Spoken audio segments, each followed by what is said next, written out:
We're privileged to have attending this program a variety of leaders from the health space who are here to deliberate on Africa in action, catalyzing integrated, sustainable responses to end AIDS, TB, and malaria. I'd like to acknowledge a few of our key guests for a round of applause quickly. The Minister of Health for the Republic of Ghana and MP, Honorable Kwabena Minta Akando, is here with us as well. Thank you, sir. We have the director or former director of UNAIDS, Mr. Peter Piot, here with us. We're very privileged to have the former Minister of Health for the Republic of Mali, Honorable Michel Sidibe. We have a raft of ministers of health from a number of countries who will confirm the list and acknowledge all of you in due course. We'd like to acknowledge the Deputy Minister of Health for the Republic of Ghana, the Honorable Grace Ayensu Dankwa. Privileged to have the Minister for Gender, Children and Social Protection and MP, Honorable Agnes Nambo Mulate, here with us. Very privileged to also have the Deputy Chief of Staff, herself a former Minister for Gender, Children and Social Protection, Nana Oye Bampo Ado. And a very strong team from the SAA, which I would allow my next speaker to properly introduce and acknowledge. We'd like to first bring up stage for a welcome address the SAA ICASA 2025 President, the Honorable Dr. David Pagwasese Parinyenyatwa. Originally from Zimbabwe, our in-laws for many, many years, until they decided to change their president. In-law, you are welcome to Ghana, Akwaba.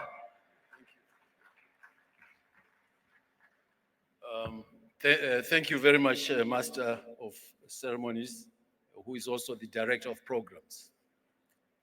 When you're up here, the view that you see is really of people who filled the hall, and it's very good that the hall is full. Let me recognize here our Vice President, Honorable Jane Nana Opoku Angwengam. Let me recognize in the same breath the first ladies that are here, the two first ladies that are here, the First Lady of Sierra Leone, Fatima Beo, and also the First Lady of the Gambia, who are sitting next to me here, Madame Bia Barrow, the Minister of Health for Ghana, my friend, well, my younger brother. I want to recognize you, Kwabena Minta Akando, and your Deputy Minister. Let me recognize them. I would like to recognize other ministers of health and other ministers that may be here. Thank you all for coming. The Society for AIDS board members who are here, which I chair that board, and we've got the Society for AIDS board members. Just stand up quickly, just to be recognized. The Society for AIDS board members, can you?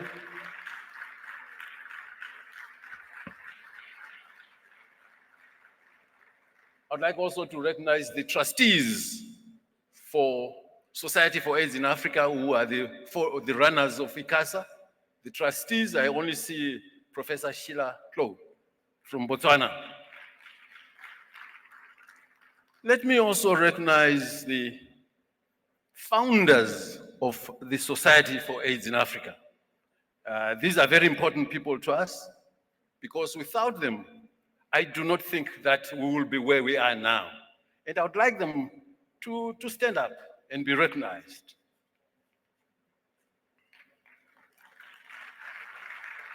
There is a Professor Bob from Senegal, Dr. Pierre Mpele from Congo Brazzaville, Professor Nkando Luo from Zambia, Professor Okware from Uganda, and of course, our own Peter Piot, who has already been mentioned. I'd like to specially mention Michel Sidibe, whom I understand has mentored a lot of people in the system of the United Nations. Michel, can you be recognized? He is now the special envoy in the Africa Union, and also a very strong former Minister of Health of Mali. Thank you, Michel, for coming. I'd like to recognize UNAIDS Executive Director, Winnie Biamina. See you here? Oh, thank you, Winnie. I understood you were caught up in traffic, but you made it. Thank you so much for coming on time. There are also representatives of WHO, UNFPA, and their teams that are here. Well, they are very strongly supportive of ICASA. And I would like to recognize you and give you special thanks because you do support us in a very strong way. Let me recognize the director for ICASA and Society for AIDS in Africa. Literally is the engine, is always there. Look, can you stand up in your blue suit?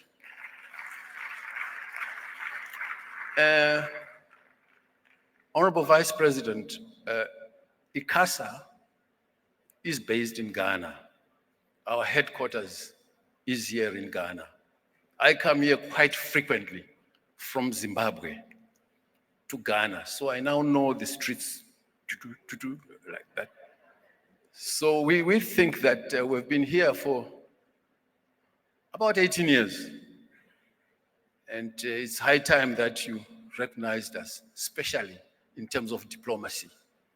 We really are a very strong component now of Ghana. Let me recognize the scientists who are here, the various researchers that are here, because ICASA does a lot of research, scientific research, because any fight against HIV should be based on science.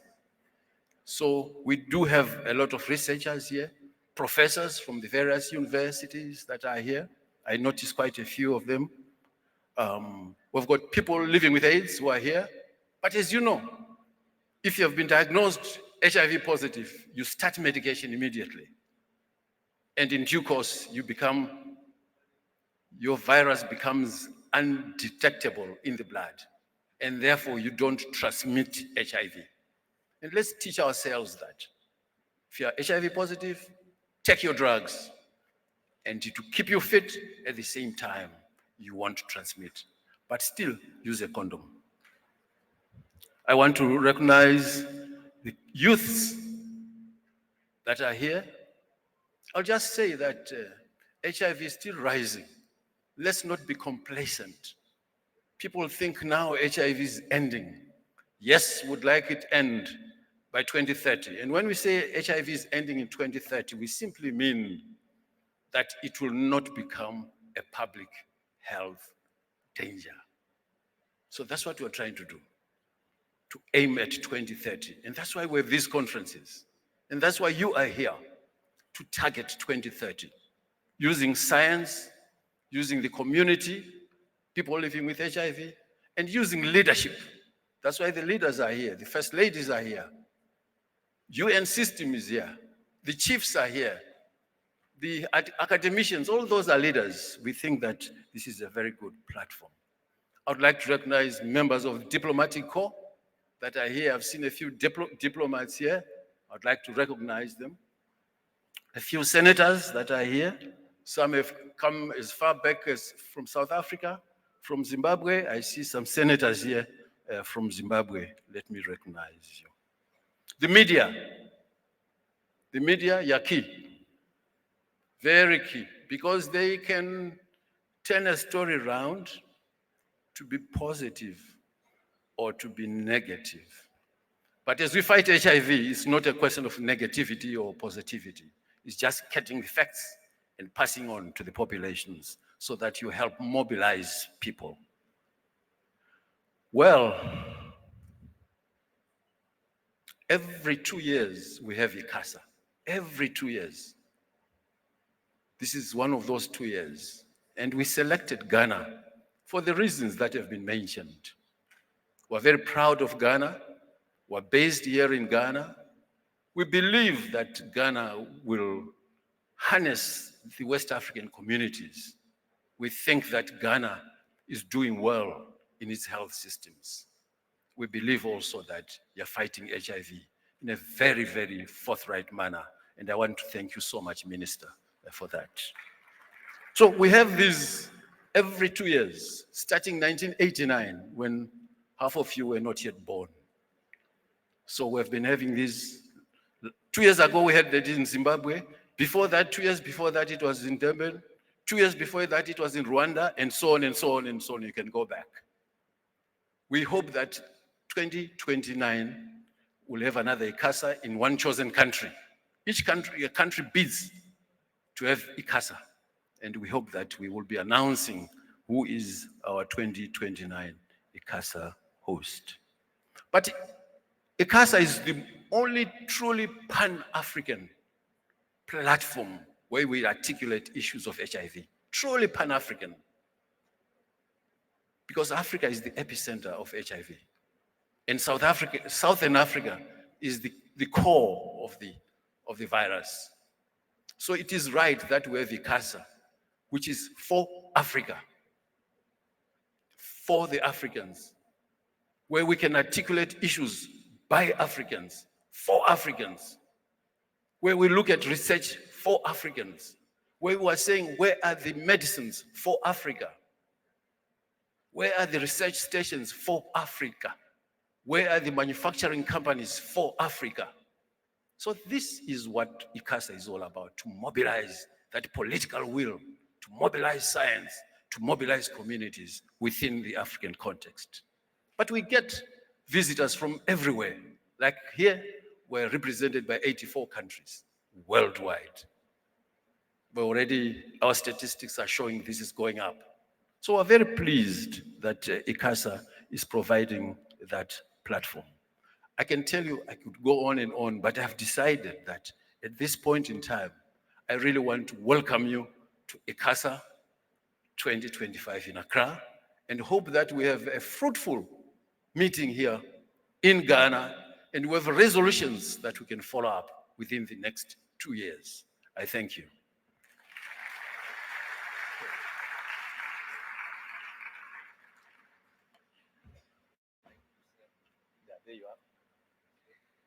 It's very clear he is the man in charge. He mentioned all those names of head. Let's applaud one more time. Honorable Dr. David Parirenyatwa. I'd like to acknowledge, representing the Honorable Minister of Health, Social Welfare for Nigeria, Professor Mohammed Ali Pate, ably represented by the DG of the National Agency for the Control of AIDS, Dr. Temitokpe Ilori. Let's acknowledge. Thank you, Doc. And how can I forget the director of ICASA himself, Luke Armand Bodea. Wonderful. I'm sure you're wondering why they are sitting together. Well, Benin played Nigeria to qualify for the World Cup. One country won 4-0, but they will both stay in Africa for the World Cup. They will both support Ghana. Put your hands together for Benin and Nigeria.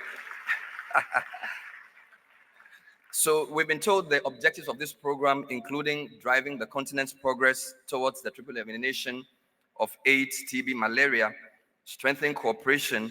But one key objective is to empower communities, uphold human rights, and advance gender equality.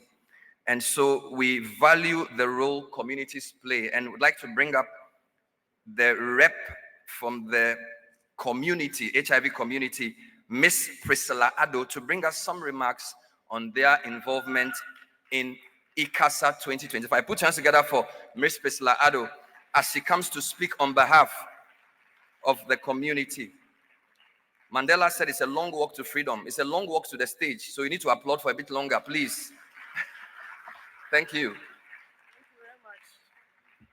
Thank you. Good evening, everyone.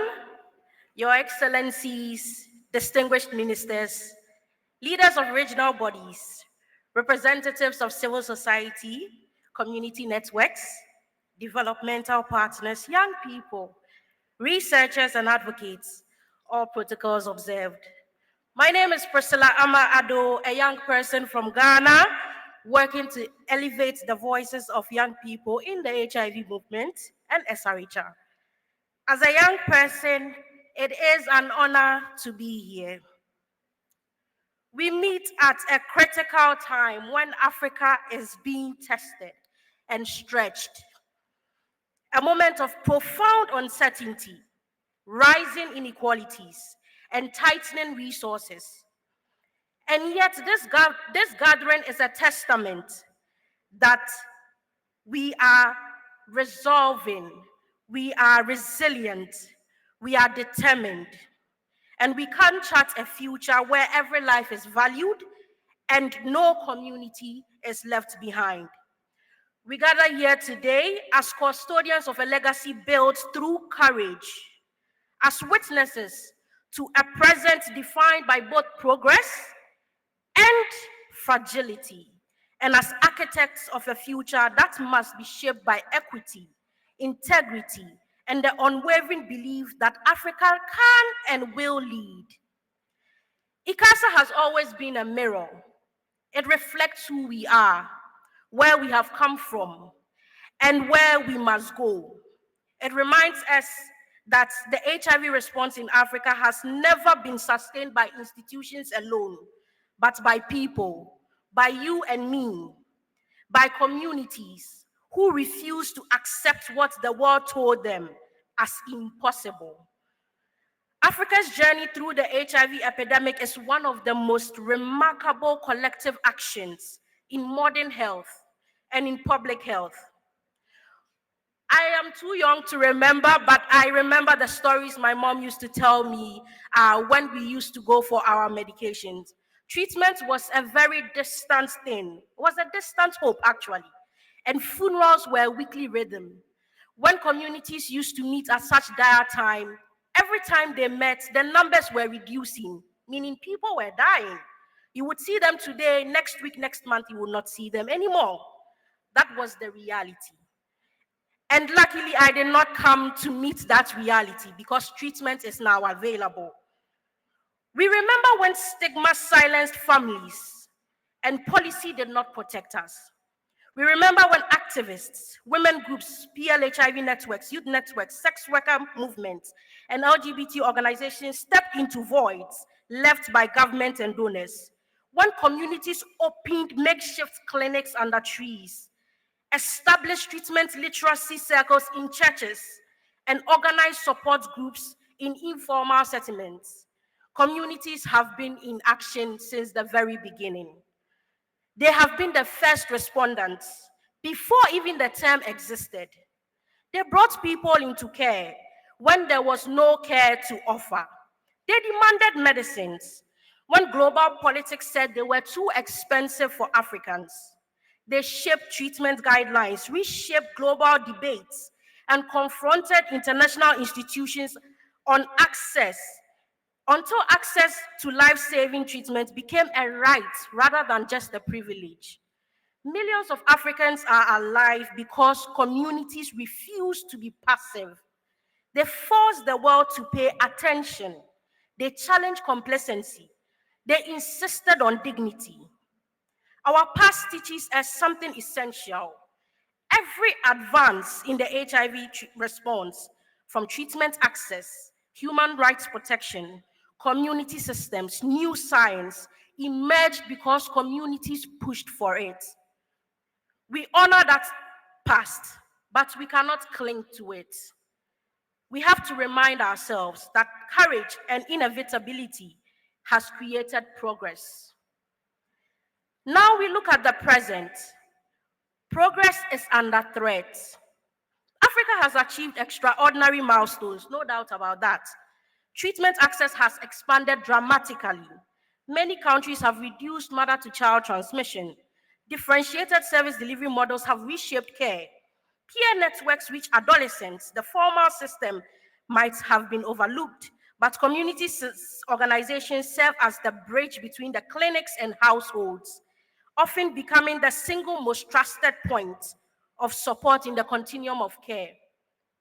New technologies offer unprecedented possibilities, long-acting prevention, and treatment regimens that reduce pill burden, simplified and integrated diagnostic platforms, digital systems that support appointed reminders, adherence prompts, and confidential youth engagement. These innovations have and continue to change the trajectory of the epidemic. But innovation alone does not guarantee success. You can have all the latest and fanciest technology, but that does not guarantee success. Without political commitment, regulatory alignment, transparent pricing, reliable supply chains, and meaningful community involvement, these tools risk deepening already existing inequalities rather than reducing them. Technological advancement must translate into equitable implementation. Otherwise, it becomes just another barrier rather than being a breakthrough. We see digital health as one such example. It has expanded access, all right. It has introduced new risk, same as it has.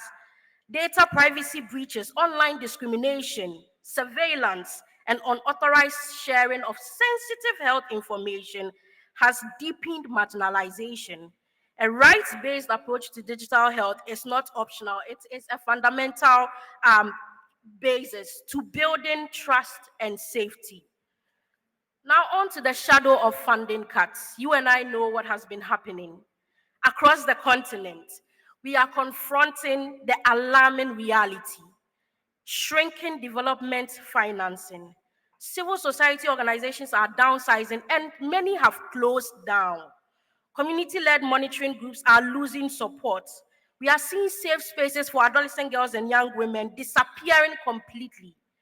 Programs that reach key populations, which are often the only services they trust, are facing uncertainty.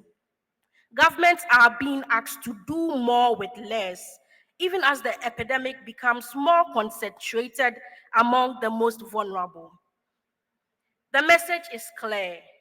If we allow our gains to crumble, we will be costlier, slower, and deadlier.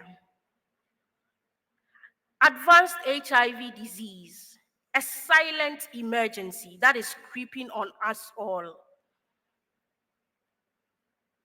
There are activists in my community and colleagues who are working towards this. And I would like to say thank you to all of them, for their presence is powerful at such a time where silence is taken for granted or is taken as the norm. Advanced HIV disease, or AIDS, as we should name it directly, remains one of the clearest warnings that our systems are not responding fast enough. Last year, 630,000 people died of AIDS-related illnesses, not because the tools do not exist, not because treatment is unavailable, but because our systems are failing people long before the moment they collapse into illness. Too many people are still reaching to the clinics far too late. Too many young people disengage from care and return only when they are gravely ill. Too many health facilities lack the essential diagnostics that should be routine everywhere. CD4 testing, TBLM, CRAG. This is not a failure of individuals. This is a failure of systems, a failure of sustained investment, a failure of early diagnosis, a failure to support people consistently across their lives. AHD exposes every weak point of our response.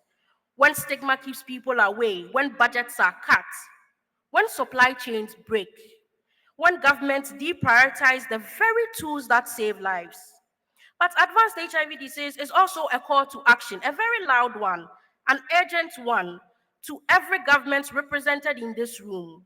We cannot fight what we do not detect, and we cannot detect what we do not invest in.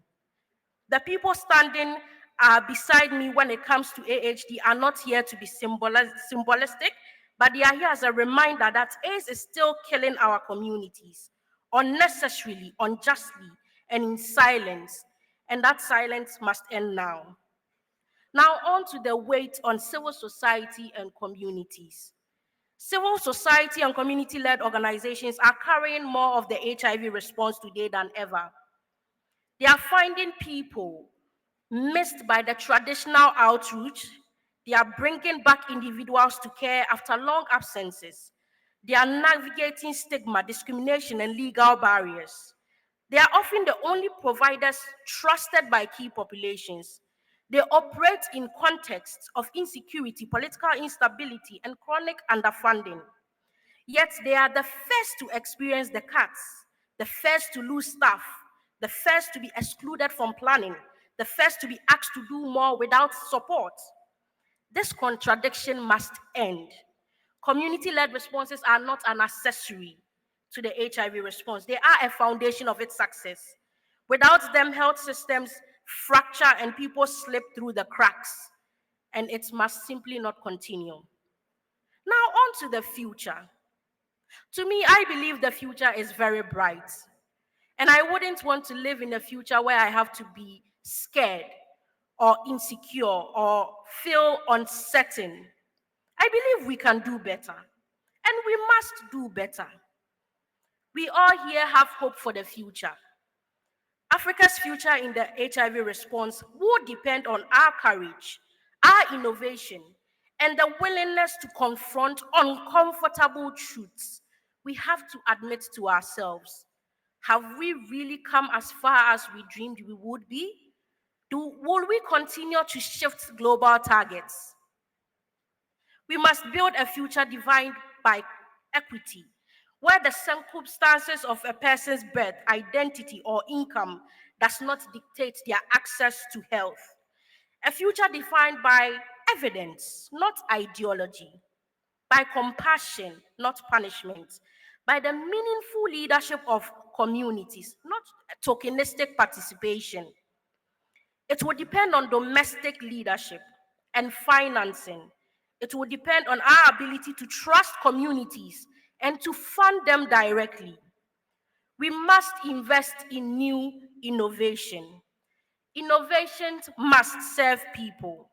We are hearing about long-acting PrEP, injectables, new treatment regimens, points of care, diagnostics, simplified monitoring platforms, all have enormous potential.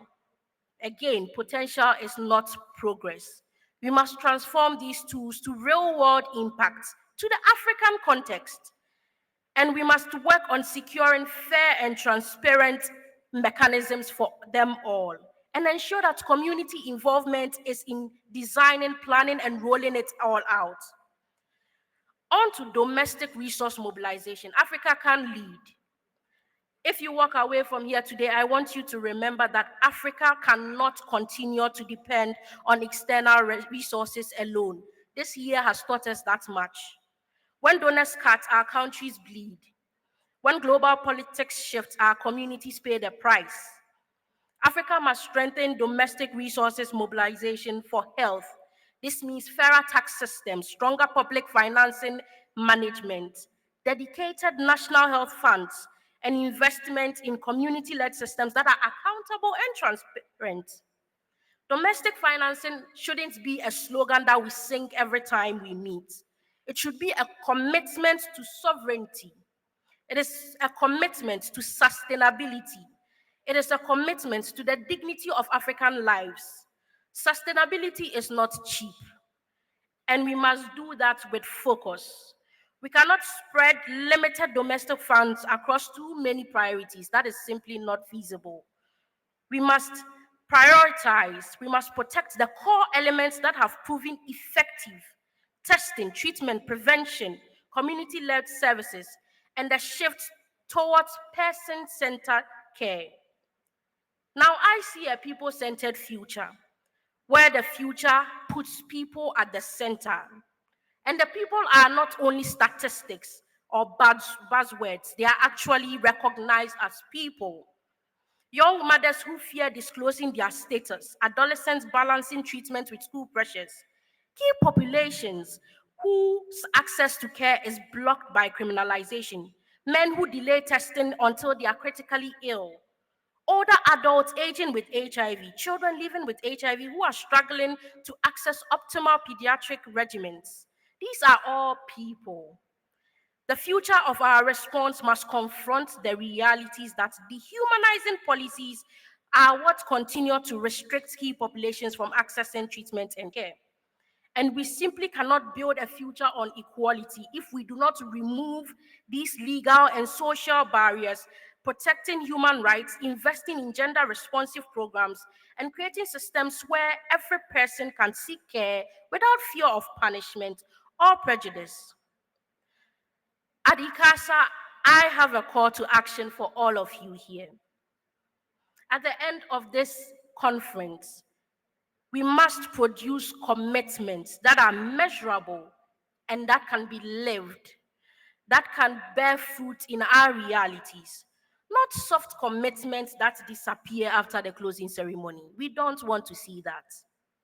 We want this conference to be remembered for how fruitful it was. We want to see bold action in 5 areas.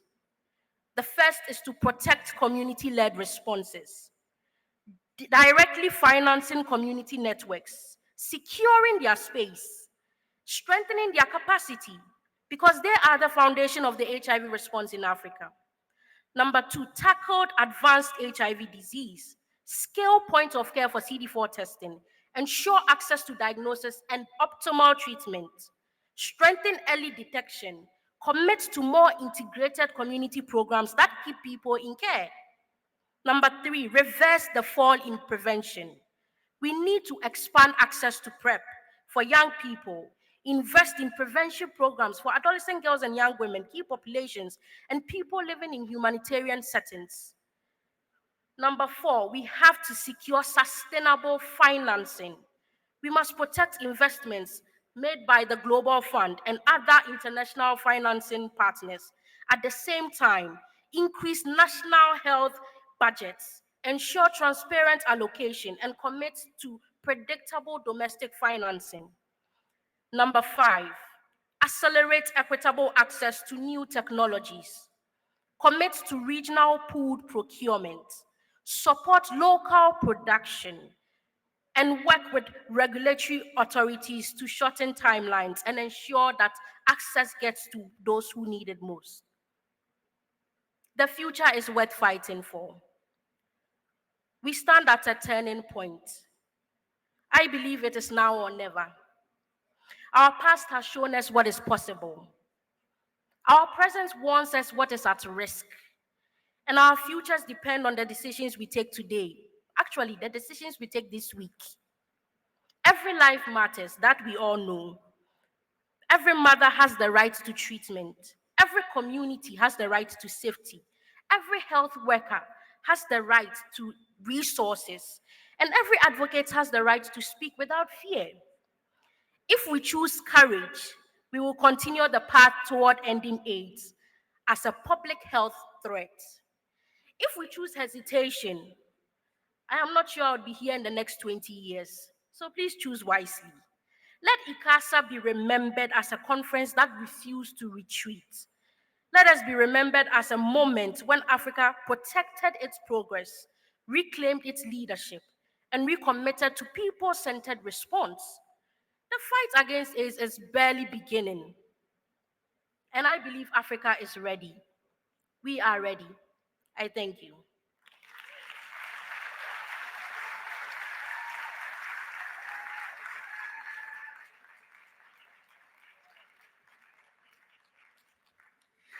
Wow, that was incredible. Please put your hands together one more time for Priscilla Addo.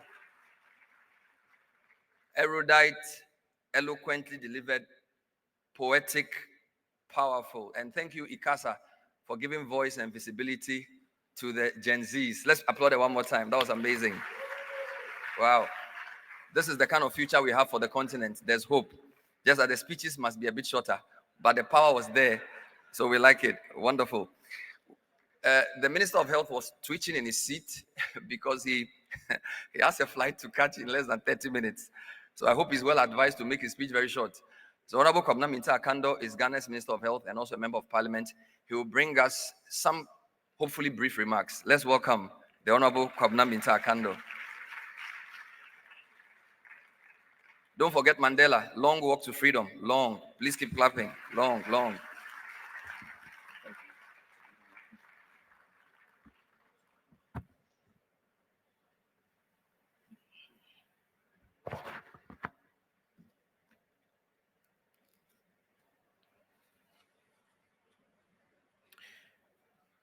The Vice President of the Republic of Ghana, Your Excellency, Professor Nana Jane Opoku-Agyeman, Your Excellency, the First Lady of Gambia, Your Excellency, the First Lady of Sierra Leone, Honorable Ministers of Finance and Health, Honorable Dr. David Parayantua, the President of ICASA 2025, Honorable Dr. Michael Sidibe, Africa Union Special Envoy for African Medicine Agency, distinguished delegates, colleagues in health, development partners, ladies and gentlemen.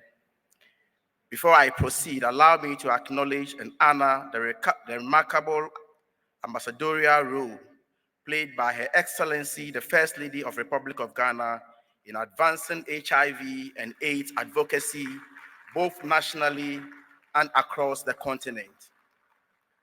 Her unwavering commitment is an inspiration to us all, and Ghana remains grateful for her service. It is therefore a profound honor to welcome you to Accra for the 2025 International Conference on AIDS and Sexually Transmitted Infections in Africa, ICASA 2025, Akwaba. As Ghana's Minister of Health and the Vice President of ICASA, I am privileged to address this distinguished gathering at a decisive moment in our continent's HIV response.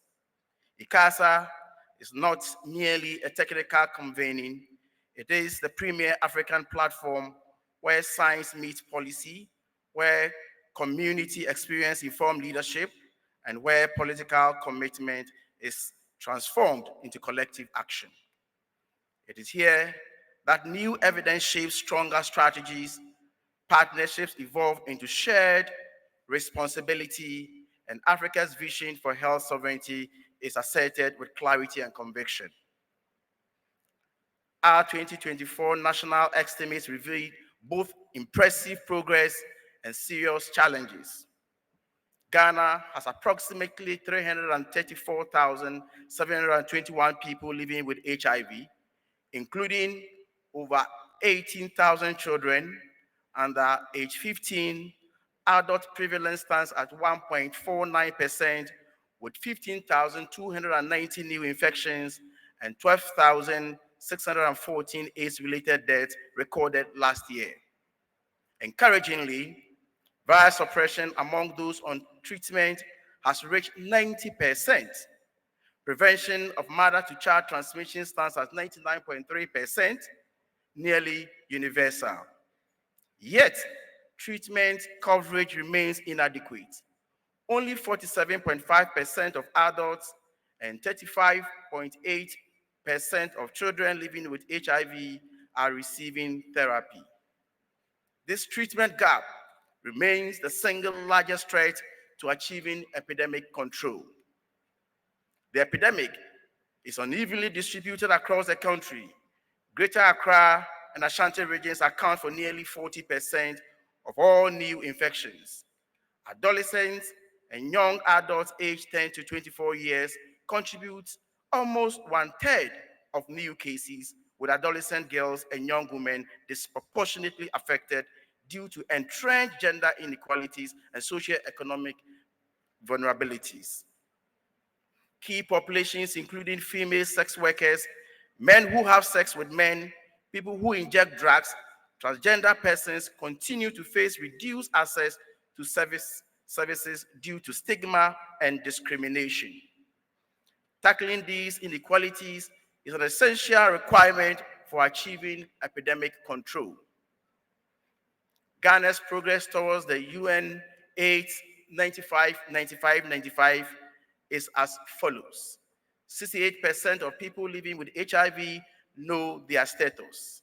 69% of those diagnosed are on treatment, and 90% of those on treatment are virally suppressed.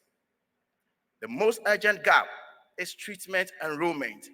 More than 160,000 people living with or diagnosed with HIV remains untreated. Closing this gap is critical if Ghana is to achieve the 2030 goal of ending AIDS as a public health threat. Ladies and gentlemen, historically, Ghana's HIV response has been financed through combination of domestic resources and support from development partners. However, recent development posed a significant threat to this balance. The withdrawal of USAID's support for the procurement and distribution of antiretroviral medicines had the potential to create serious vulnerabilities in our supply chain, particularly in districts that rely heavily on USAID for consistent ARV availability. This withdrawal risks creating delivery gaps, stockouts, and increased pressure on our domestic health budget. Had these vulnerabilities materialized, they would have jeopardized continuity of care, threatened viral suppression gains, and increased the risk of drugs resistance. These vulnerabilities were averted because President Mahama took bold, swift, and decisive decision, directing the Minister for Finance to immediately allocate domestic resources to cover the emerging funding gaps.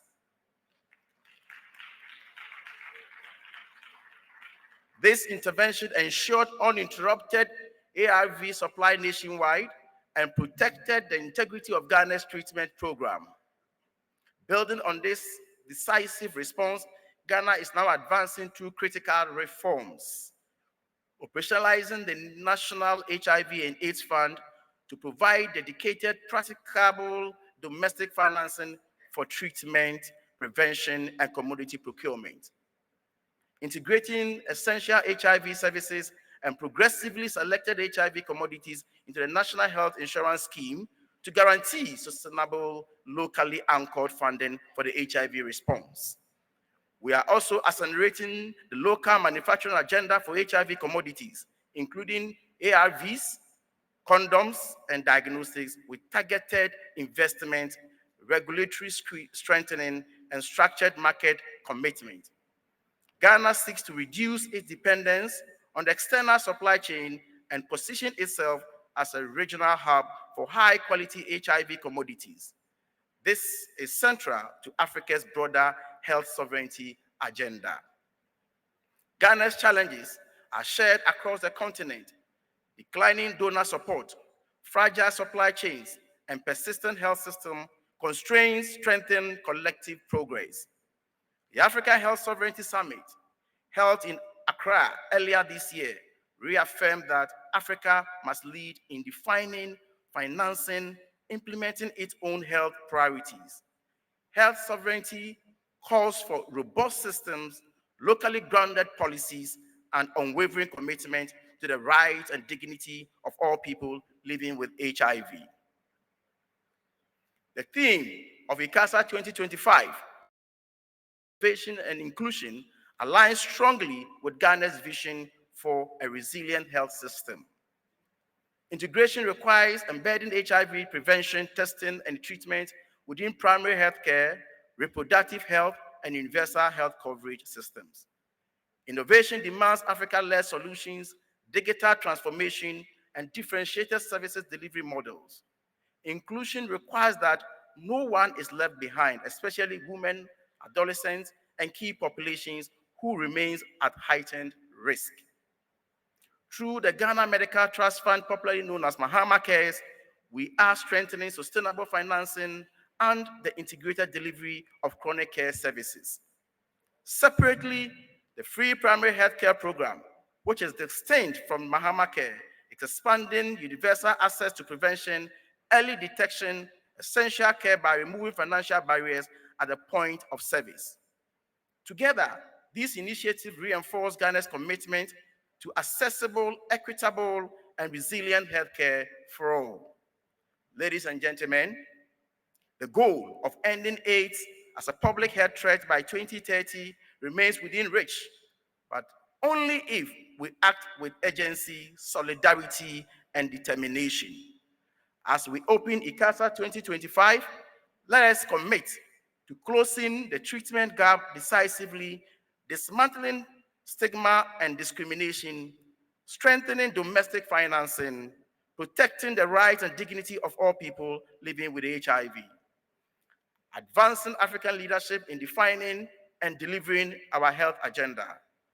Let this conference be a moment where evidence guides our decisions, community voices shape our strategies, and our shared vision of health empowered Africa inspires our collective action. Together, we can build a continent where HIV and STIs are no longer threatening lives, aspirations, or development. An Africa where health sovereignty is realized and the promise of dignity and well-being is secured for all. I wish you a productive, inspiring, and impactful conference. Grateful for the opportunity.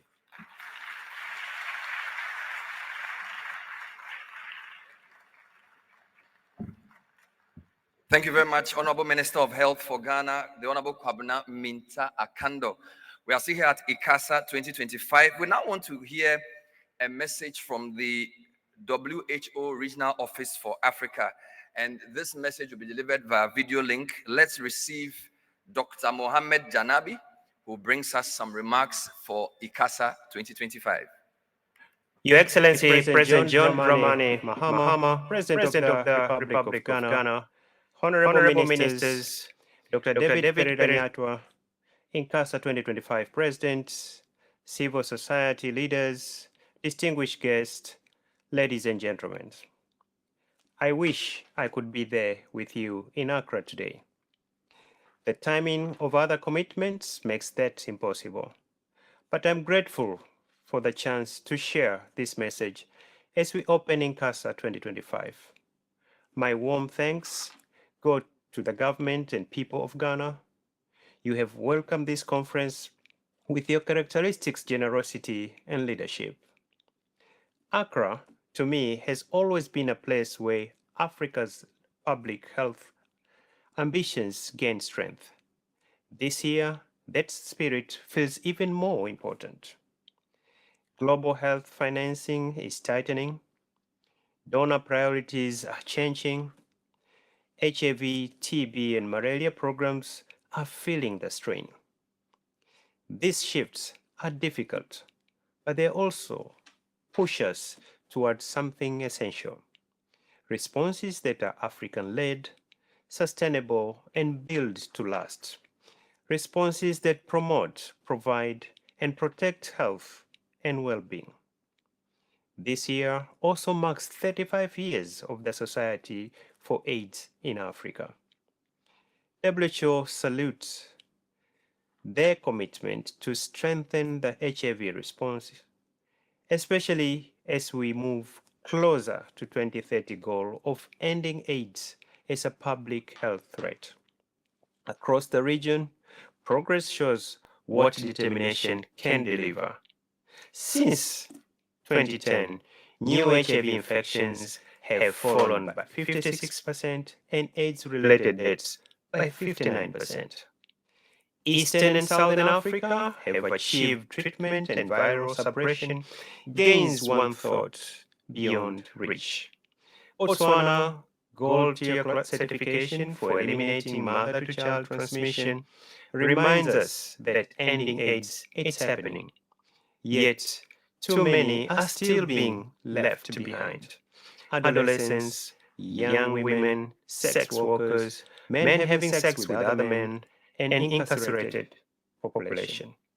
ICASA gives us the space to face these inequalities, honesty, and to build a system that protects rights, dignity, and access for all.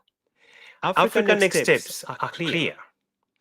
We need wider access to innovative prevention tools, stronger domestic financing, expanded local manufacturing, modern data and surveillance, and cross-sector collaboration through the One Health approach. WHO in the African region will continue to walk this journey with you. Let me take this opportunity also, on behalf of WHO Afro, to wish you all a happy holiday season 2025. Thank you. Merci beaucoup. Muito obrigado. A big thank you to the WHO Director for Africa, Dr. Mohamed Janabi. We'd like to bring up stage now one of Ghana's finest cultural performance groups. They are called the Ghana Dance Ensemble. Please put your hands together as we receive their performance.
Missy ye kru ya crackran ya kwani hinie.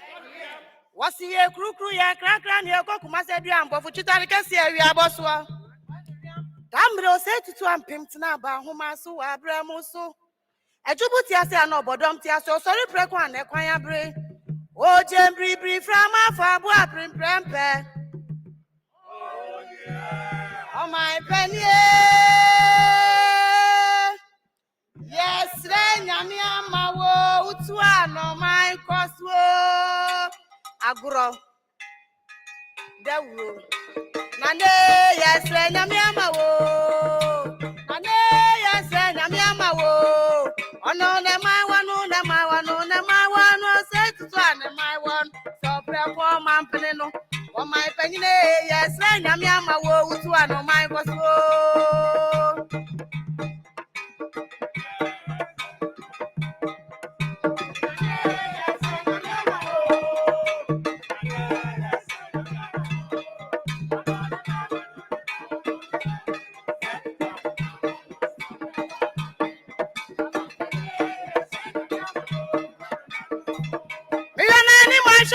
Nani mudeja, missionary resha, nashiri tansai. What you want to swear me so want to swear freedom. My book must have come to coming one idea and say, Samuel, nada, no more can I send a baby for we are me a copy the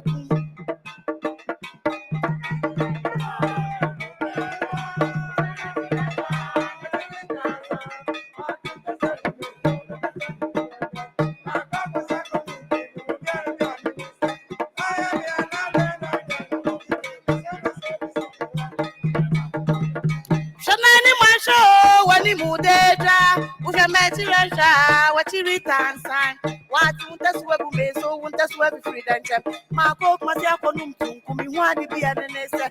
So we are near nada, and I'm okay. Can I send a baby for we are me. I could be the boom.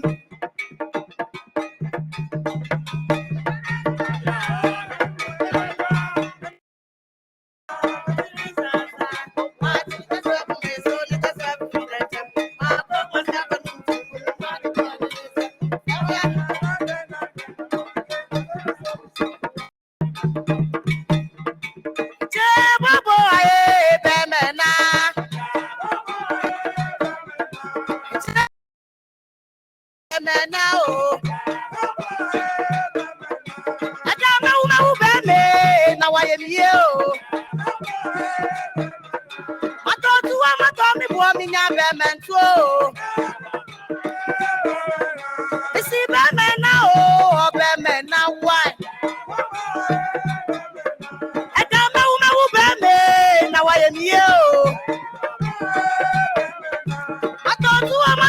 wominya bementu. Missy Bemena, oh, Bemena, what? Missy Bemena, oh, Bemena, what? Adwahima, unatiemo, Sikanane, unatiemo, Adwahima, Sani, Natiemo, Sikanane, unatiemo, Baka.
Oh, come on, put your hands together for the Ghana Dance Ensemble. This is ICASA 2025, the 23rd edition. We'd like to acknowledge the presence of the Minister of Health for the Democratic Republic of Congo, Dr. Roger Samuel Kamba. Please put your hands together. I believe he's here. Yes, sir. Thank you for being here. We're privileged to also have the former presidential advisor on HIV, Dr. Mokoa Ble Edujemfi, if she can rise for acknowledgement. Thank you, madam. We are happy to have the deputy presidential spokesperson for the president of Ghana, Shamima Muslim. Round of applause. And we're privileged to also have the board chairman of the Ghana AIDS Commission, lawyer Kakra Isamoah. He's here with us.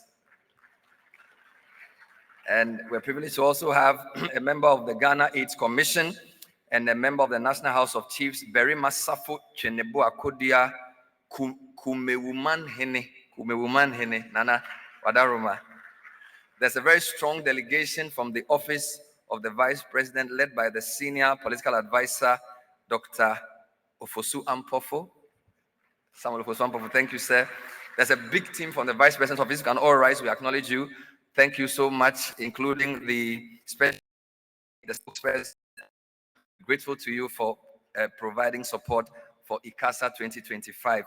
We now want to bring up, before we hear from our Vice President, the opening remarks from the Joint United Nations Program on HIV/AIDS, UNAIDS, Excellency Winnie Byanyima. Please put your hands together as we welcome Madame Winnie Byanyima. I believe originally from Uganda, but now adopted in Ghana. Long may you stay here. Put your hands together for Madame. Thank you. Thank you very much. Your Excellency, the Vice President of Ghana, Nana Jane Opoka Ajemang, Excellency Minister of Health, who's just been here with us, Minister Fabena Akandu, Honorable Excellency Ministers here, distinguished parliamentarians, all of you in your various capacities, the president of ICASA, my brother, Dr. Pararanyetwa, and I must recognize my predecessors. I stand on the shoulders of great leaders, Dr. Peter Pio and Dr. Michelle Sidibe. All of you, distinguished ladies and gentlemen, friends of the HIV movement, I stand before you, not simply to talk about AIDS, important as that is, but to talk about Africa's future and the choices, the courage, the convictions that will determine whether our children will inherit a continent of health and dignity or one of inequality, preventable illnesses, and unfulfilled dreams. Ours is the continent with the highest HIV burden in the world. We are only 19% of the world's population here in Africa, but we make up 65% of the total number of people living with HIV globally. More than half of the people waiting for treatment live here on this continent. More than half of all the new infections every year happen here in Africa. Yet we have the science, the tools, the knowledge that's needed to end AIDS. AIDS is no longer a medical challenge. Ending AIDS is a political choice. Here are the three choices we as African leaders to get us there. One, we can choose to resource the HIV response adequately. Two, we can choose to protect the rights of our people so that they can access safely HIV services that they need. And three, we can choose to seize new innovations, and secure Africa's health sovereignty. So let me first talk about the resourcing of the response. Friends, international development assistance, what we call aid, is collapsing. There's donor fatigue, there are global economic shocks, there are competing crises, there are shifting priorities. External health aid, the aid that goes to health, not to climate change, not to different needs, is projected to drop by up to 40% this year from what it was in 2023. It's declining rapidly. This sudden impact has been devastating for people living with HIV and at risk of HIV. But in these hardest of circumstances, communities and governments have responded. Africa is not being beaten down by this decline in foreign assistance. Our continent is moving and moving steadily towards more sustainable, inclusive, and nationally owned HIV responses. I welcome the African Union Roadmap to 2030, which focuses on sustaining the HIV response and strengthening health systems. I welcomed, and I was there in New York, the Accra Reset, launched by Ghana's President Mahama, which places health financing and sovereignty at the heart of a transformed development ecosystem. These are crucial plans that must move to implementation. At the country level, within constrained envelopes, governments are reprioritizing to protect public health and the HIV response. We see that. Nigeria approved increases to its health budgets and HIV spending. Uganda took steps to double domestic health spending. Cote d'Ivoire committed to increase domestic HIV investment by up to 65 million this year. South Africa increased its domestic investments by $33 million. I could go on. Many good examples of reprioritizing. But we face a serious challenge. For years, revenue collection in Africa around 16% of GDP, far lower than the rest of the world. And that limits what we can achieve and the investments we can make in health, in education, in social protection, and in the infrastructure our continent needs. What little is collected, though, is being sucked away to pay interest on loans. Even before this year, before the cuts this year, 2 in 3 African countries were spending more on debt repayments than on the health of their people. Health taxes and other innovative measures we are seeing can be helpful, but only in the short term. For serious, sustained domestic HIV investment, we need strong action to spur more growth. We need to curb tax dodging. We need to progressively tax income, wealth, and corporate profits. It's a range of things that need to happen to put enough money in our treasury to spend on the health of our people. This year's Financing for Development Conference in Seville and the G20 summit that just ended in Johannesburg, South Africa, brought new commitments to relieve the burden of debt through restructuring and to provide financing that is fair and affordable for the future. I encourage these actions. I use this opportunity of ICASA to call for urgent debt relief to enable our countries to access affordable financing and breathe new life into our people. Second, thank you.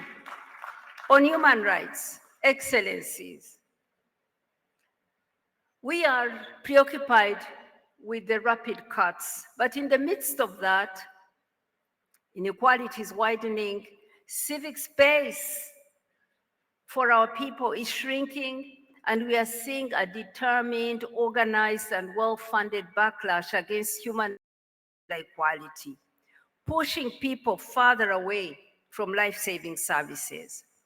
Our data, UNAIDS data, shows that adolescent girls and young women continue to carry the burden of new HIV infections, especially here in sub-Saharan Africa. 62% of new infections in this region are among women and girls.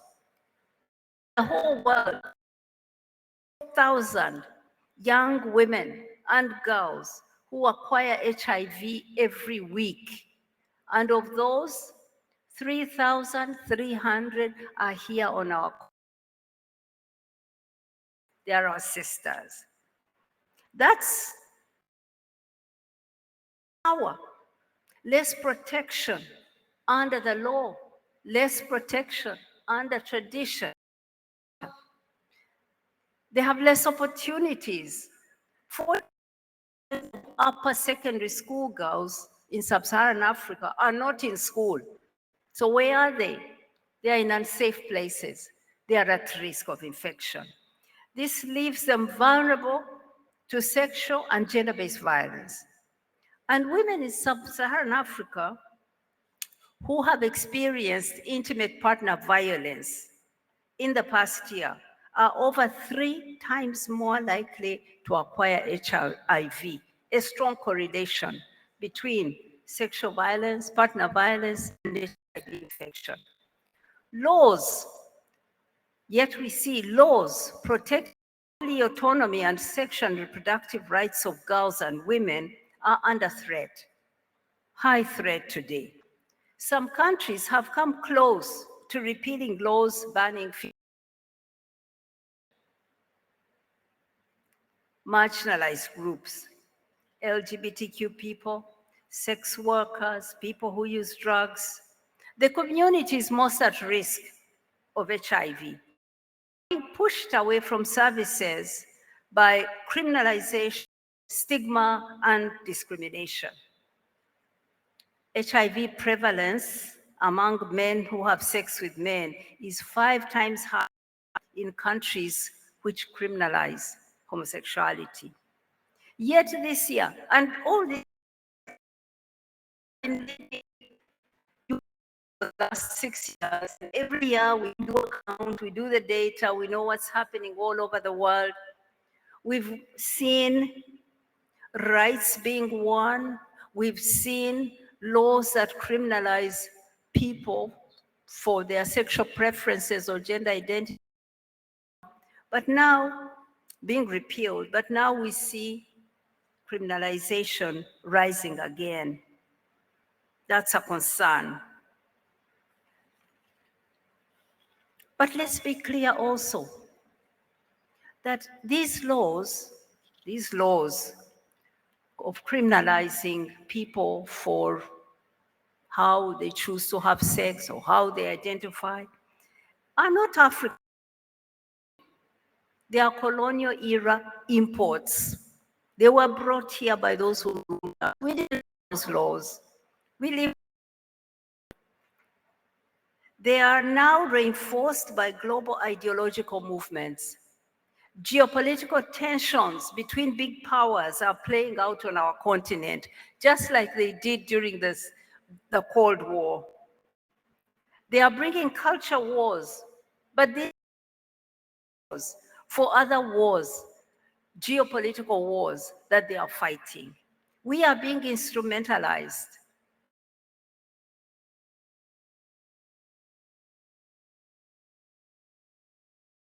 As a young girl, there were people here on the continent creating wars, that they were looking for communists. They didn't find communists. They found gold and minerals. They were looking for wealth. That's what's happening today. That's what's happening today. These cultural wars that they're encouraging us to fight are all about a proxy war for the critical minerals of Africa, for the strategic value of Africa in the wars of power. So let us not be used as a battleground by big powers. We cannot end AIDS by silencing our people, by denying their existence, by pushing them away from services. To protect people's health, we must protect their rights. There's no choice there. And let me say this, as an African woman, that this is at the heart of our belief, our African values, our Ubuntu. I am because we are. That is Ubuntu. I am because we are. That's who we are. So let us say no, let us assert rights, because rights are at the heart of ending AIDS. There isn't a choice. Of new innovations. HIV prevention has been our weakest link. We've been driving down deaths pretty fast since 2010, and driving down new infections slower, but also steadily. But now, preventing new infections is a huge opportunity to come close to ending AIDS as a public health threat. There's a whole new suite of long-acting HIV prevention tools that are now becoming available. Some are still in the pipeline. They have the potential to revolutionize the HIV response. The generic cabotegravir, which is administered by injection 6 times a year, this is available in many countries. So is the dapivirine vaginal rings, which prevent infection for women for 3 months at a time. And there's a once-a-month oral PrEP that is entering late-stage trials. Then we have the Capavir, which prevents infection with injections just twice a year, once every 6 months, and perhaps soon will be once a year. That's the closest to a flu vaccine. Yes. Last time we met, I called out Gilead. I asked them to move fast to license many companies.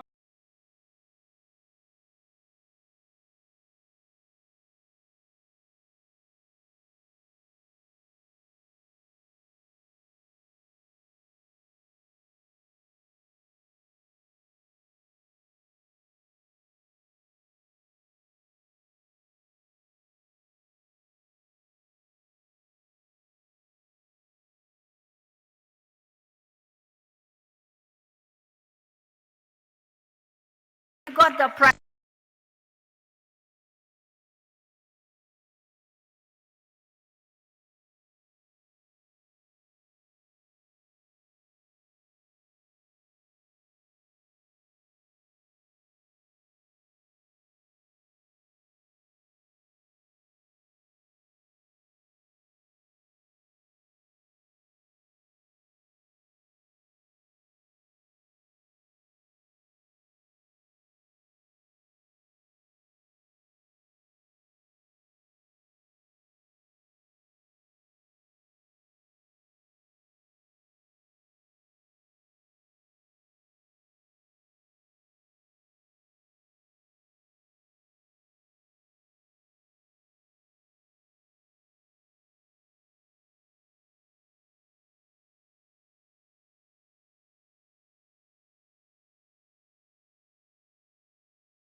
remain standing. Your Excellency, thank you very much for attending upon the conference. ICASA 25 is happy for your patronage.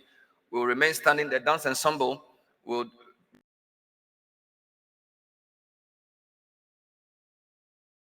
Penini Lutung to get ready to take over the session. Ghana Dance Ensemble, please come and accompany the Vice President as she departs from us. Ambassador Ekuasena Dansoa, please get ready. Conference is not over. We will resume in 5 minutes.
Okay. The session continues. Please stay with us. We have another interesting discussion that is going to take place very shortly. May I request that we settle down and get started with the next session.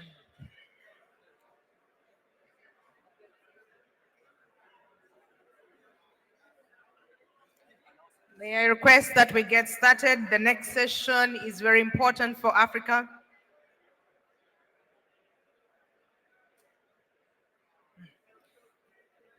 The next session is very important for Africa and it's to do with health financing. Okay, so as we settle down,